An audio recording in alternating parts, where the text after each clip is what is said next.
মাত্র ৩,৫০০ টাকার এই প্যাকেজে সুন্দরবনের সবচেয়ে সুন্দর এই রিসর্টে কি কি পাচ্ছেন তা নিয়েই থাকছে আজকের ভিডিও। কর্মব্যস্ত জীবনে যদি শান্তি ফিরে পেতে চান তাহলে ঘুরে আসতে পারেন সুন্দরবনের বনবিবি রিসর্ট থেকে। হরিণ কুমির ছাড়াও ভাগ্য যদি ভালো থাকে দেখা মিলবে বাঘেরও। বাংলাদেশের যে কোনো প্রান্ত থেকে আপনাকে চলে আসতে হবে মংলা পোর্টে। সেখান থেকে রিসর্টের বোট আপনাদেরকে রিসিভ করে নিয়ে আসবে। বোটে উঠে এক পাশে সুন্দরবন আরেক পাশে গ্রাম ও মাঝখান দিয়ে বয়ে চলা পশুর নদীর নিদারুণ দৃশ্য দেখতে দেখতে মাত্র ঘন্টা দেড়েকের মধ্যেই পৌঁছে গেলাম। রিসর্টে পৌঁছাতে আমাদের চোখ আটকে গেল একটা বন্য মহিষের খুলিতে। এরপর আমাদেরকে দেওয়া হলো ওয়েলকাম ড্রিঙ্কস।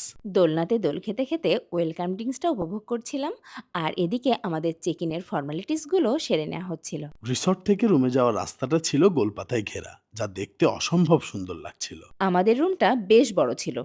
আমাদের যেহেতু একটা ছোট বাচ্চা আছে, তাই আমরা আমাদের জন্য এই রুমটাই বেছে নিয়েছিলাম। কাঠ আর গোলপাতায় তৈরি এই ঘরটি ছিল বেশ ঠান্ডা। আমাদের রুমের সাথেই ছিল প্রাইভেট বেলকনি আর দোলনা। বেলকনি থেকে সামনের বিশাল সুন্দরবনের একটা ভিউ পাওয়া যাচ্ছিল।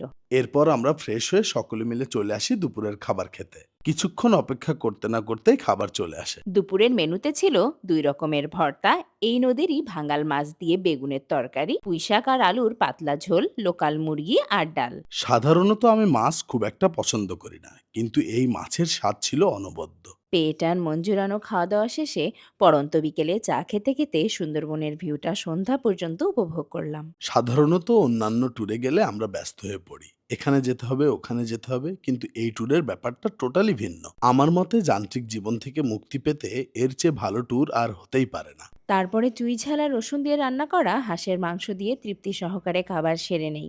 এভাবেই আমাদের একটা দিন পার হয়ে গেল। পরের দিন বেশ সকাল সকাল ঘুম থেকে উঠে রেডি হয়ে নিই। এরপর আমাদের সুন্দর কিছু মুহূর্ত ক্যামেরা বন্দি করি। আসলে রিসর্টের প্রতিটা জায়গায়